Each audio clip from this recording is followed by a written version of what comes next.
Hello everybody. So this will be the last of the videos on photosynthesis and plants, and we'll be connecting it today to climate change. Since an essential part of understanding climate change, you'd have to understand photosynthesis, and we'll talk a little bit about cellular respiration again. But all those things are tied together when we are talking about climate change. And so we'll start with a review of what we've talked about before very quickly. So some of the slides you might have seen before, and that's intentional as a review. And then we will move into the bigger picture, which is connecting all of the photosynthesis and cellular respiration and the equations and all that to the larger idea, which is how does that have anything to do with climate change? Okay, so once again, plants are a type of photosynthetic organism, and like animals, plants are made up of many, many cells. There are single-celled plant-like organisms. Algae is a great example. Photosynthetic organisms are classified as autotrophs and have the ability to build inorganic matter, such as carbon dioxide and water, into organic matter, sugar. This is the organic matter. And it releases oxygen, a type of inorganic matter, as a byproduct. The process that can build sugars from CO2 and water is once again called photosynthesis. A process where you take some things, such as CO2 and water, and turn them into other things, such as sugar and oxygen, is called a chemical reaction. CO2 and water, this side of the chemical reaction, so when you see the arrow pointing usually in left to right direction, the left side, on the left side of the arrow, are the reactants. These are kind of like the ingredients in the chemical reaction, and they will become the products, which is sugar and oxygen. And to get a little closer, if you actually looked at CO2, you can see that there are 1 carbon and 2 oxygen atoms. That's why it's CO2. 1 carbon, 2 oxygens. 1 carbon, 2 oxygens. And then water is H2O. 2 hydrogens and 1 oxygen. Then the other side of the chemical equation, so we had the reactants right here. Here is just the chemical formula. Here are the molecular models. Here's the chemical formula for the products. So these, okay, right here, become these. And the products here are glucose, seen here, and oxygen. Here it is with the key. Oxygen is red. The hydrogen atoms are white, and the carbons are black. So when you do any type of chemical reaction, or when a chemical reaction is taking place, the atoms visible here will be freed from their bonds. So the red is actually stuck to the black. The oxygen is actually stuck to the carbon by a bond, as is this one. This oxygen right here to the carbon, that's stuck. They're stuck to one another by bonds. Same thing here. So when a chemical reaction happens, the bonds are broken, almost like the atoms come sprinkling apart, and then they are reformed into the products. Okay, so there's no creation of glucose in the way that it's just coming out of nowhere. It's actually these atoms that were reactants sticking together to one another in a new way to form a sugar molecule. So that's a pretty sweet trick, right? You have these photosynthetic organisms that can take inorganic matter, such as carbon dioxide and water, and they can make sugar. But hopefully, as scientifically minded students, you've asked yourself, what is the point of making sugars at all? Is it important to take CO2 and water and just make it into new stuff? Why make sugar? What is the point? Well, as it turns out, sugar molecules act much like batteries, and they store energy. Alright, that energy stored from the sun within the sugar molecules are going to be used by the plants later as energy to power their bodies. So plants are essentially solar powered, where you have sunlight being saved inside of these little batteries we call glucose, and that energy will be tapped into as the plant needs more energy. But where is the sun's energy stored within these molecules? Okay, so we kind of zoomed up in a way, and in each sugar molecule they are composed of many glucose molecules, and fructose, but glucose molecules. So where's the energy stored from the sun within this thing, right? In a battery, you'll be like, well, it's in that liquid that's in the battery. That's where the energy is being stored. But this, I mean, where is the energy being stored from the sun? Well, the energy from the sun is actually stored in the bonds between the actual atoms themselves. So here and here. So the sun's energy was used to make these new bonds to construct these new molecules. But that's well and good, but how do you get the energy out of a glucose molecule? How do you release the energy? And the answer there is you essentially blow up the molecule. You destroy it, and when all the bonds are broken, the energy is released. So where does all this making and breaking of sugar actually happen? Well, you wouldn't be wrong if you said it happens in the troph, and you wouldn't be wrong if you said it happened in a cell, and you'd actually be beginning to get more correct if you said that. But you'd be the most right if you said this process of photosynthesis is happening inside an autotroph's cell, specifically if you said it was happening in a chloroplast, within their cell. Okay, so we have the nucleus, and then we have these green organelles called chloroplasts, and they are the part of the cell that does photosynthesis. You can think of them like the solar panels of the cell. Here is a zoomed up image of a chloroplast, and earlier we talked about things like the stroma and the thylakoids and grana, and how they're covered in that pigment chlorophyll, right? This is the organelle that's doing photosynthesis, making those sugars. Additionally, plants have another organelle that is crucially important with getting the energy out of those sugar molecules that were made by the chloroplasts. So here are the chloroplasts. Here's it zoomed up. They are making sugars that store energy, but you know, batteries are great, but you got to use the batteries. You got to get the energy out of the batteries. And so the thing that's used to get the energy out of the sugar are these weird looking organelles. Here they are, a little more zoomed up. Okay, here's another one. Okay, plant cells have these things, and they're called mitochondria.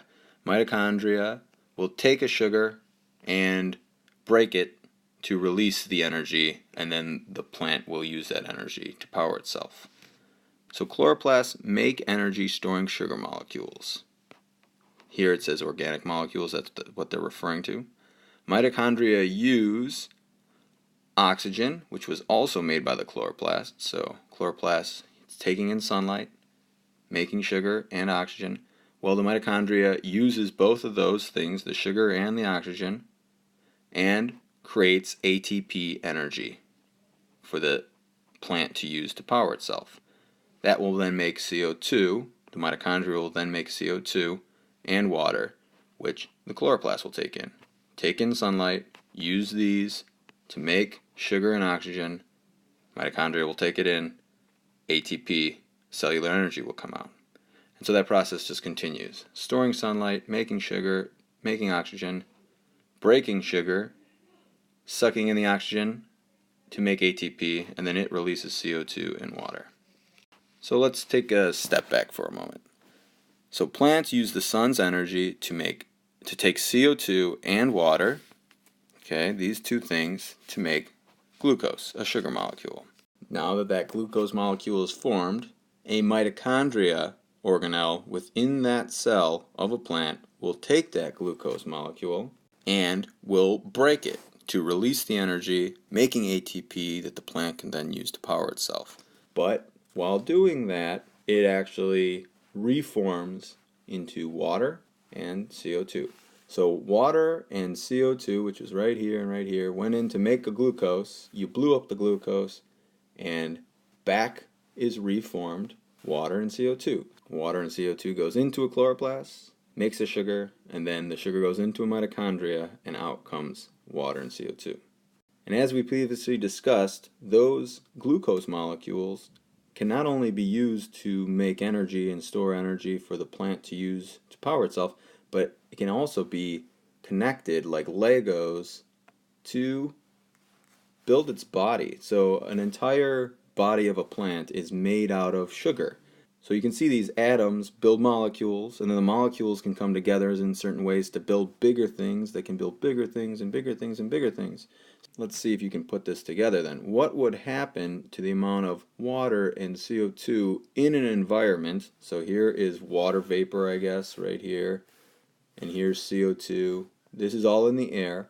What will happen to the amount of that in the air if a tree was growing? So if this tree is going to get bigger, think about what that requires.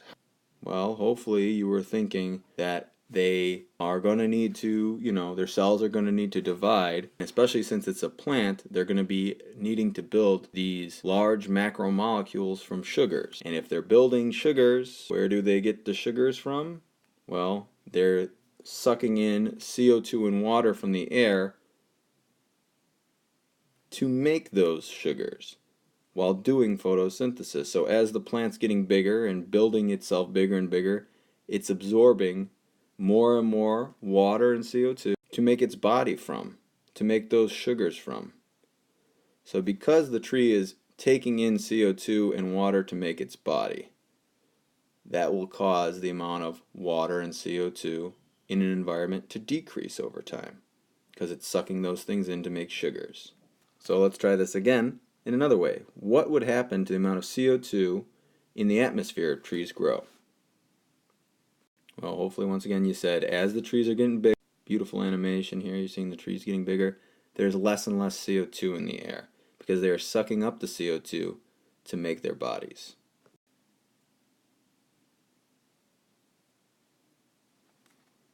As an important side note, I want you to realize that trees do make CO2 because they have mitochondria, right? We talked about that. That the mitochondria will take in the sugar and the oxygen and it will make CO2 and water.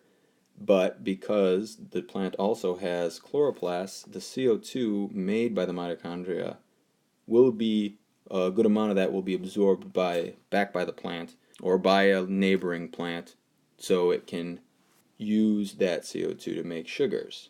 This is just a kind of a simple fact. Remember, plants take in about 2 times as much CO2 as they release. So for every 1 CO2 molecule they put into the atmosphere, they will be taking 2 out. That's an important stat to remember here, because we're going to be moving into finally the climate change section. The final whole, the whole reason why I really made these videos is to help you guys realize how these processes are involved with climate change. So this is important that you realize that trees, once again, for every 1 CO2 molecule that they are putting into the atmosphere, they take in 2. And plants make their bodies out of sugar, which comes from CO2 and water molecules. If carbon dioxide, CO2, and water molecules make sugars, and the sugars make the plant's body, then essentially trees are just giant banks of oxygen, hydrogen, and carbon molecules. The carbon and the oxygen are the CO2, hydrogen and the oxygen are the water molecules. So maybe next time you look at a tree, you should probably think of it this way at the atomic level, where of course the atoms would be far smaller than you see here, but they are essentially just an uncountable amount of atoms that had come from CO2 and water, and that's what's in their body. So they store carbon dioxide and water, and that's very important that you realize. They store atoms that used to be free carbon dioxide and water molecules in the air. They're now in their bodies. So what would happen if you burn a tree? Okay, if you release the atoms that are in the tree. So think, why do CO2 levels increase in the atmosphere if we burn trees? Well, when you burn trees, it releases carbon, hydrogen, and oxygen atoms it was storing. When you burn things, it's a process called combustion. When you burn things, it releases CO2 and it releases water. So remember, the tree took in CO2 and water to make its sugars, but when you burn a sugar, that CO2 and water reforms and comes back out. So if you burn trees, whom we're storing essentially the atoms in CO2 and the atoms in water, you then release those back into the atmosphere. So something to note is that carbon and oxygen are being shown being released here as carbon dioxide. But it's important to realize that the hydrogen in the trees will also be reforming with oxygen, and water vapor will be given off as well. One last time, think of it in a different way here. Why can't levels of CO2 in the atmosphere decrease if we remove all the trees? So we start bulldozing all the trees. Why can't CO2 levels in the atmosphere go down? Why are trees important for bringing down CO2 levels? Well, without trees, there's nothing to suck the CO2 out of the air. It's one of the very few organisms, other autotrophs as well, but trees specifically in this example are necessary for sucking CO2 out of the air. So if you kill all the things that suck CO2 out of the air, then the CO2 stays in the air. Additionally, when animals, such as elephant or a fungus, a type of decomposer, when they eat the trees that might have just gotten bulldozered, if that's a word, if this elephant eats it or this fungus eats it, they have no chloroplast. They can only do cellular respiration. They only have mitochondria in their cells. So their mitochondria within their cells will eat the tree. They'll take the parts of the sugars from the tree, and they will break those sugars to release the energy that was originally captured by a plant. Okay, they will break the sugars to release the energy that will then power their bodies. But if you remember, something that's given off by a mitochondria, which these guys are filled with, is CO2. So when animals and decomposers eat, they will release CO2. So what happens to CO2 levels in the atmosphere if there were only heterotrophs? Okay, heterotrophs only have mitochondria. Well, CO2 levels would increase. What could we add to this scenario here to bring down CO2 levels? Well, once again, the only thing that can bring the CO2 levels down is autotrophs, such as plants. Plants will suck the CO2 out of the air, so look at the amount of CO2 in the air right here. Look at the size of the tree. And as the tree grows, CO2 levels start to decrease. So the more plants you have, the less CO2. The more heterotrophs you have, the more CO2. Plants suck CO2 out, animals put it back in the air. The atoms in your body right now originally came from a plant. Okay? All the majority of your carbon, hydrogen, and oxygen, that originates from the activity that is occurring in plants, photosynthesis. But consider this. What would happen to all the atoms at the surface of the planet if every time an animal died, we stuffed it and its atoms underground? Okay, so this is kind of a new topic, something we have to consider. What would happen if every time an animal died, we just shoved it underground? What would happen to the total amount of atoms on Earth's surface up here if every time something died, we put it underground? Well, the amount of atoms on Earth's surface would start to decrease, and the atoms underground would increase. So that's something important, that when we store things underground, their atoms would go with them, because it makes their bodies, and the levels of atoms on the surface of the Earth would decrease, while the amount of atoms underground would increase. Now I say this because there are atoms that we are bringing up from underground that are adding to the amount of atoms at the surface, and it's causing some problems. So in this scenario, we're taking atoms from the surface and shoving them underground, but I'm going to talk about a process we are currently doing where we're taking atoms from underground and taking them back to the surface, and it is creating for some imbalances. Turns out coal, which is something that is burnt by a good majority of the world for both even fuel to heat up water in their homes, which is very bad. Coal, the smoke that comes from coal is very bad to breathe in, but certain poor countries need to use it because they don't have any alternatives. So coal is used by people in developing countries for many things, even home uses. We in the United States use coal for powering our power plants to get us electricity. Okay, so this, but what is like coal? Where do these rocks come from? Turns out those rocks came from trees that never decomposed long ago. The trees died, and then layers of rock started piling up over them, and with pressure and heat, the trees, the ancient trees from long ago, slowly turned into coal. So if you are holding a piece of coal in your hand, you are holding a tree from millions of years ago. Okay, or maybe a combination of trees because they got smushed together. So something you might be thinking about is why didn't the trees back then that turned into coal, why didn't they decompose? Why did they get stored underground and become coal? When a tree falls today, fungus and animals will go and insects will go up to it and consume it and use the dead tree to power their bodies. It will use the sugars within the tree to power its body. Then it will release CO2 and water back into the air. But why didn't the trees decompose back long ago? And as it turns out, at this point in Earth's history, when coal was forming many, many millions of years ago, decomposers weren't there to actually decompose the trees.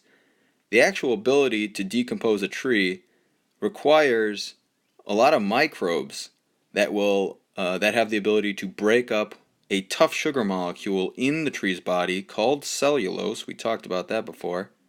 And these organisms were not evolved yet. They didn't get there yet. So any tree that would die would just start piling up. The trees would just pile up. There wouldn't be anything to actually decompose them and to release the atoms back into the air. So what would happen instead is they would just lie dead until dirt would pile up over them.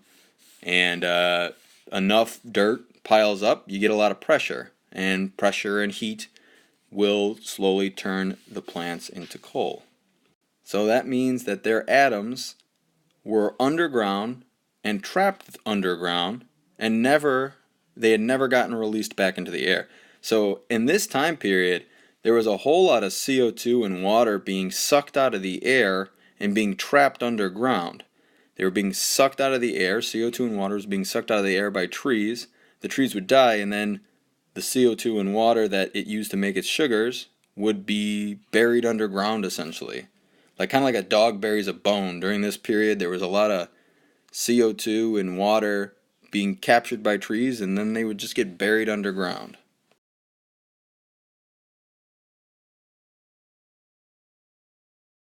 Heat our homes, or power our cars, or where is all that natural gas and oil coming from?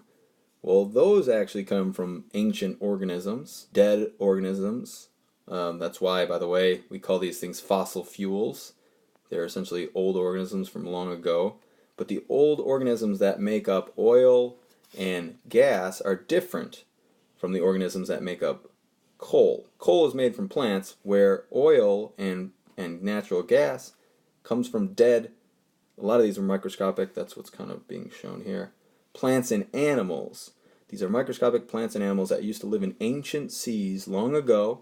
They would die, land on the bottom of seas where there wasn't a lot of decomposition, probably because there wasn't a lot of oxygen there. This matter wouldn't decompose, and slowly it would get buried. And over time, the pressure and the heat would turn all these plants and animals into a goo called oil, or a pocket of gas that's extremely flammable. Call it natural gas. Well, just like with the trees, the atoms that made up these plants and animals would once again get buried underground and would stay underground.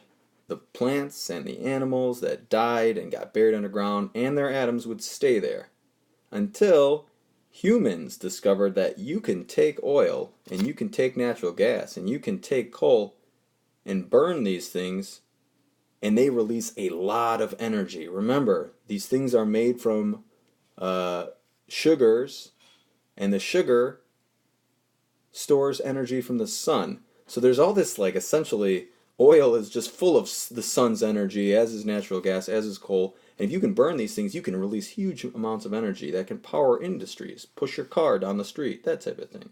So what happens to levels of CO2 in the air if we take fossil fuels from underground and we burn them? So if we take coal, we take gasoline and oil. I'm not picturing natural, I didn't show natural gas here. Gasoline and natural gas are very different. Gasoline comes from oil, it's a liquid. Natural gas is a gas. But what happens if we burn these fossil fuels, these things made of organisms that died long ago? Well, you release more CO2 back into the atmosphere. All the atoms that were in these things were once stored underground and buried and almost like forgotten about. But we brought them back to the surface, and now we are burning them and releasing the energy, but also the CO2 and the water molecules that comes from burning into the air. That is a process called combustion. When you burn anything, it releases CO2 and water into the air. That just is a natural, it's just what happens. When you burn something, you release CO2. Just like when you eat, you feel fed. Well, when you burn, you release CO2. There's a definite cause and effect there. And so we have more and more CO2 being released into the atmosphere as we burn more and more of these fossil fuels that we got from underground. So all atoms that were in the fossil fuels are released into the air when they are burnt. CO2 gas is released, and that's going to be our focal point for a while here, is the CO2 levels are going to increase if you burn fossil fuels. You increase the amount of CO2 in the air. So why is burning fossil fuels so bad for the environment? You know, what does CO2 have to do, these little CO2 atoms, what do they have to do with climate change? How can these gases melt the glaciers and cause everything that climate change? We'll talk about it. How can that happen? Well, the first thing to know is that the sun shoots radiation at our planet. And some of that radiation is turned into thermal energy. It is warm, it's hot, it's what we perceive as hot. So the earth is warmed by the sun and it's the energy it's shooting down at us. Second, the heat provided by the sun can do one of two things. Okay, first, so here's kind of like the heat energy, okay, the rays from the sun. Well, one thing is it can kind of bounce off the earth and go right back into outer space. It can just go from outer space, hit the earth, and then bink, right back into outer space. Okay, but you're noticing it's shooting the gap here between these CO2 molecules. Because the other thing, the heat from the sun that can happen to it, is that it can hit the earth, be released by the earth, and it can actually be absorbed by these CO2 molecules, almost acting like a blanket, kind of preventing it from escaping back into outer space. So the heat from the sun will heat the earth, but that heat can eventually be lost in outer space, or it can be trapped. Just like you lying in your bedroom at night, if you're feeling cold, that's because your body's losing too much heat. So what you do is you put another blanket on, and that acts like the CO2 here. And that other blanket will trap more heat, prevent it from escaping, and you'll stay warm. So CO2 gas is really good at trapping heat from the sun. With less CO2 in the air, you have more area for the sun's heat to hit the earth and bounce off. Now CO2 is good for that, right? If there was no CO2, if I take all these CO2s out, then all the sun's energy is slowly released back into outer space, through the atmosphere, back in outer space, and the earth gets extremely cold. So with no CO2, the earth becomes a frozen snowball. But with lower amounts of CO2, the earth gets cooler and cooler.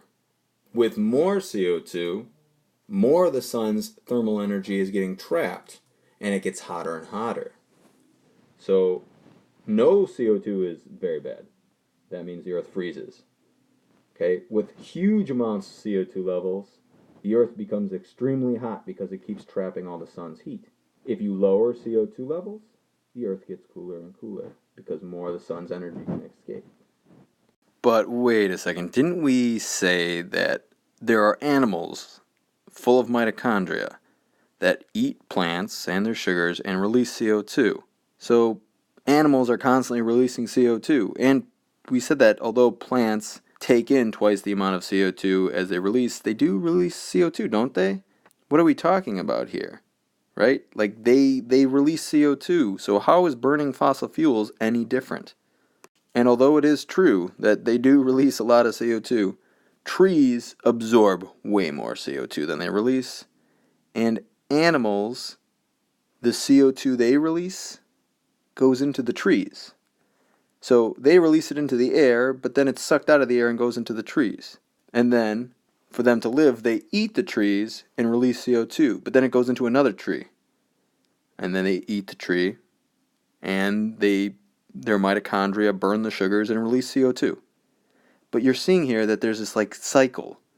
It's what is called a net zero cycle. There is no gained CO2 because every time it's released, it gets absorbed.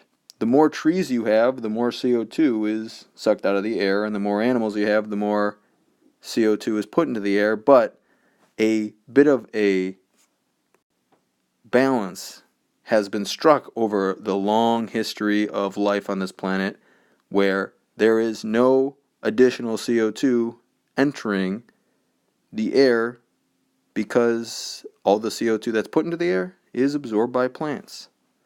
But the fossil fuels we burn now used to be underground here. And the atoms, the amount of CO2 in these fossil fuels used to be stored underground. But now that we are taking them out from underground and burning them, we are adding unprecedented amount of CO2 levels back into the air. We've never seen the amount of CO2 that is being released into the air. This is a whole new territory in our history of Earth. All that, remember, all the CO2, all the water atoms that were stored in the sugars, that were in the plants and animals that were stored underground, are now being released into the air. So by burning fossil fuels, we are putting additional CO2 molecules into the atmosphere. All that extra CO2 released by burning fossil fuels, won't the trees just soak it up? But that's the other thing, is that we are not allowing trees to proliferate or become more numerous. We are actually killing trees off. The things that can take CO2 out of the air, we are removing them, and then we are just adding CO2 to the air. The burning of fossil fuels, combined with deforestation and polluting the ocean, which kills the only organisms that actually can suck CO2 out of the air, trees and algae, has allowed for CO2 levels to get thicker and thicker and thicker, which is trapping more and more heat from the sun, which is making the earth get warmer and warmer. So it's much like adding too many blankets on at night, right? There's like the perfect amount of blankets when you're sleeping, right? You're not cold, you're not warm, you just feel good. But if you put on a comforter, all of a sudden it starts getting too hot and now you're uncomfortable. Well, we are adding too many covers onto us, onto this planet. That would be like the CO2. We're adding too much CO2 to the atmosphere. And it's trapping too much heat, and it's making it too hot. It's changing things. So this has resulted in more CO2, which has resulted in global warming, and finally, we have a changing of the climate. Now, when you change the climate, that's not weather. Weather and climate are different. When you change climate, these are the long-term yearly averages of like how much water, we call it precipitation, so how much rain, how much heat, how hot it is, these types of things, right? It's going to be warmer in our area on average than it is in Antarctica and it's going to be warmer in Florida on average than it is in New England. Okay, these things start to change. You start to change the habitats that organisms live in. They're not used to certain temperatures changing wildly. They're not used to a certain amount of rain patterns changing dramatically. So the habitats start to change. Where one habitat used to be, let's say, rainforest, now all of a sudden it's more like a savanna, like a grassland. Well, all those organisms that were adapted to living in a jungle, now they can't adjust to living in a grassland, so they go extinct. So you lose what is called biodiversity. The amount of organisms, the amount of different species on the planet starts to decrease, which we are seeing. But we are also seeing changes in weather patterns too. There are stronger storms that are predicted to be happening, and there's some stronger storms that have already occurred. And it's not droughts in some areas that used to have plenty of rain, and there's places that aren't used to a lot of rain getting tons of rain. Okay, now it's not happening on huge levels just yet, and it's not happening constantly, but we are seeing these things. Not only that, with warmer temperatures, you melt glaciers.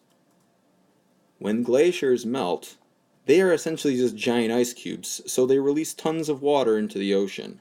Just like adding water to a bathtub, you can add so much water that it starts to spill over the edges. Well, we're adding so much water, or there will be a lot of water being added to the oceans as glaciers melt, and it will actually cause sea level rises. And many, many, many people live on the coast. So all the people that live on the coast, their homes are going to be underwater. And so they'll need to move, which, if you have people moving into your backyard because they have nowhere else to go, a lot of that can cause problems. These problems usually stem from cultural or some sort of societal difference, where people, if you have people forced to live together, and now they're competing for resources, such as food or maybe where they live, strife starts to get created. Strife such as, aggression and potentially war, such as we see with a lot of the refugee problems today that are actually a result of war. But essentially, these people that live on the coast will all be refugees, and it will cause issues. Also, another problem, and somehow I would even say bigger, is the fact that this thing called the global conveyor belt might shut down. It's also more scientifically known as the thermohaline circulation. But if if you've ever seen Finding Nemo, those turtles that are just jumping in that stream of water and kind of riding it like a slide, that's actually a real thing, and it's a current. There's a few currents that are pushed all throughout the world's oceans, and it's caused by the thermohaline circulation. It's a real thing, and it depends on how much salt is in the water and the temperature of the water. Well, if you melt the glaciers, you change the salt levels in the ocean. And if the oceans start to heat up, you change that as well.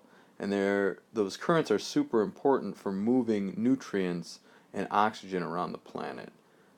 So there's a huge concern in the fact that if the glaciers melt, this thermohaline circulation, this global conveyor belt, could shut down, and food and oxygen that needs to move to certain areas won't move anymore. And that's actually a very scary doomsday type scenario that is possible. Uh, it's something that you probably should research on your own. Google that. But yeah, the melting of the glaciers is not as simple as just, we've lost a pretty landscape that I could vacation to. It's a pretty important part of the planet, the entire planet as considered a habitat. It will change a lot of things.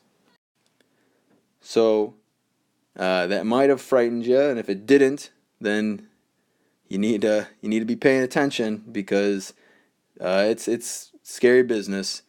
But this is how we fix it, essentially. So this might be the most important to you.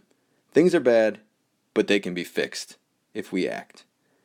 Now we need to, first of all, leave fossil fuels and the atoms that are there with them, such as the ones that will make CO2. We need to leave them underground. That means we need to develop alternative energy sources. Okay? Some alternative energy sources are things like wind turbines or solar panels. These things are new technology, relatively so, and they need to be advanced so they work more efficiently and that they're profitable for companies. So that is something that we need to do, and hopefully you guys can invent some new type of solar panel that makes gas obsolete, so we can leave it underground, and so we don't keep putting this into our air, making CO2, making the effects of CO2 get more dramatic, making the earth get hotter and hotter. Another thing we could do is stop deforestation, and I really should have added there, improve the health of our oceans, because the ocean has all of this algae. There's estimates that 70% of the air you breathe comes from the ocean. So it's not only the trees that make oxygen and suck up CO2, it's actually the oceans too. The algae, the little plants that live in the ocean, okay, little autotrophic organisms that live in the ocean, they will suck huge quantities of CO2 out of the air. So to stop deforestation, so we can have these organisms around that suck CO2 out of the air, trees and algae, we need to farm more efficiently so we don't have to cut down as much forests as we do. That's one of the main reasons for deforestation. People aren't just bored and hacking trees. A lot of it, the deforestation occurs because there's more and more farmland that is needed to feed a growing population. So we can't just keep cutting through the forests. We need to farm more efficiently. So the areas that we are farming on currently produce more food than they currently do. That way we don't have to deforest as much. Also, recycling paper products would clearly help, because our paper comes from trees. And so we cut the trees down to make the paper products. But if we recycle, we don't have to cut as many trees down. We need to take better care of the oceans, and things we could do is stop dumping huge quantities of pollutants such as heavy metal rich runoff and things into the oceans, which poison it, which cause the death of these little microscopic organisms called algae that give us so much oxygen and suck up CO2. They also are the base of every food chain. I mean, the whole overfishing thing is in itself a big deal. We overfish like crazy, and we kill off their food source by polluting the oceans and filling it with plastics and that type of stuff. So generally, taking care of the oceans better. And finally, we need to act sooner rather than later. The longer we wait, the bigger this problem becomes. So we need to do the above points, number 1 and number 2, leave fossil fuels in the ground and stop deforesting and start taking care of the oceans. We need to act sooner than later, because the longer we wait, the more CO2 we'll collect and the more irreversible the damage is. I mean, we're talking about entire changes to the entire climate. These things don't get fixed overnight, so you don't want to cause a lot of damage that can't be fixed, because it's going to take a very long time to fix these things. And so it's something to consider, is this little man floating through space, is that it's not really save the planet. I mean, they say that all the time, save the planet. Where are we going to live if there is no planet? It's save ourselves. We can't just float through space. We screwed up the planet, away we go out into outer space. Like that, I mean, what are we talking about here? So we need to fix the planet, save the planet to save ourselves. Alright, so that's it. But yeah, all those videos were made essentially to help you understand how photosynthesis works, and how all these little molecules that we talked about at the beginning of the year that seemed like totally, like, what are we talking about? What does this have to do with living things? Hopefully it makes more sense how, the big stuff is all dependent on the little stuff, and how the little stuff can affect the biggest of things, such as the Earth as a whole. Alright.